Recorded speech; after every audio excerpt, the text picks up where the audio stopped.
So after 3 months of talks, South Korea and the US have officially reached an agreement in principle on the terms of amending their FTA. We have our business correspondent Kim Hyesung in the studio with us to discuss this matter. So Hyesung, it seems both sides are pretty happy with the amount of concessions they were able to squeeze out of the other side.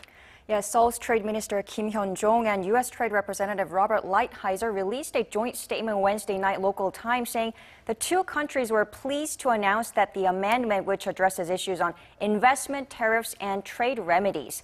This was somewhat expected given that Trade Minister Kim announced last weekend at Incheon International Airport that the two sides had reached an agreement after weeks of back and forth flights to Washington for formal and informal talks.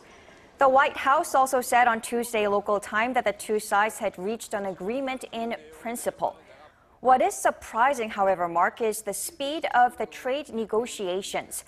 The U.S. signaled its willingness to possibly amend the deal last summer, but Seoul and Washington formally started the talks in January and came to a deal after just 3 months.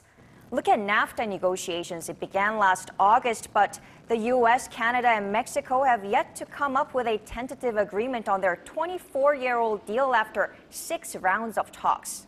Yeah, but we could, of course, argue that the NAFTA deal is a lot more complex and has been established for a long time as well. And there are 3 parties involved there rather than just the 2. But there's no denying this was a very speedy process. Why do you think it was all sorted out so quickly? Well, there's a combination of factors. President Trump had pledged to amend or scrap the deal during his election campaign, criticizing it as a horrible deal, pointing out America's trade deficit with South Korea. So he wanted to wrap up the amendment soon to show his supporters before the midterm elections in November.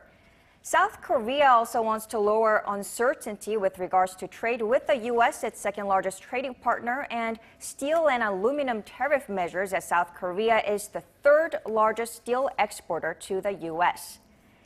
In addition, the ongoing North Korea issue means closer cooperation from Seoul and Washington is needed, so the two wanted to wrap up the amendment soon. In the joint statement, it actually said, quote, "This represents important progress in improving Korea-U.S. trade and economic relations based on their strong and enduring security relationship."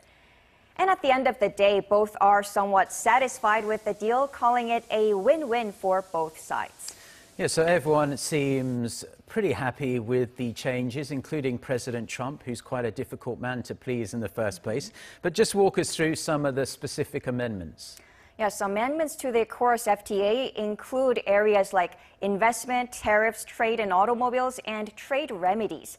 Seoul has agreed to lift some of its safety and environmental regulations and allow U.S. automakers to ship to Korea up to 50,000 vehicles each, up from 25,000 previously. Tariffs imposed on Korean pickup trucks exported to the U.S. will be extended by 20 years to 2041. South Korea, on the other hand, secured revisions to the investor-state dispute settlement clause and other areas it has demanded since start of the trade talks, like agriculture. There will be no further opening of South Korea's agricultural sector or mandatory use of U.S. auto parts, which Trade Minister Kim said was a red line Seoul would defend. Along with the FTA amendment is an agreement on exempting South Korea from the Trump administration's 25% steel tariff measures. In exchange, South Korea's quota will be set at 2.68 million tons of steel exports a year, or 70% of its average annual shipments to the U.S. between 2015 to 2017. The arrangement with respect to steel products is expected to take effect on May 1st. Working-level officials are ironing out the details so that Seoul and Washington can finalize their amendments to the 6-year-old trade deal soon, which are subject to domestic procedures in both countries before provisions can be brought into force. Okay, sounds wonderful. Hyesung, thank you ever so much for clearing up what is quite a complex agreement, and we appreciate you coming into the studio for us. My pleasure.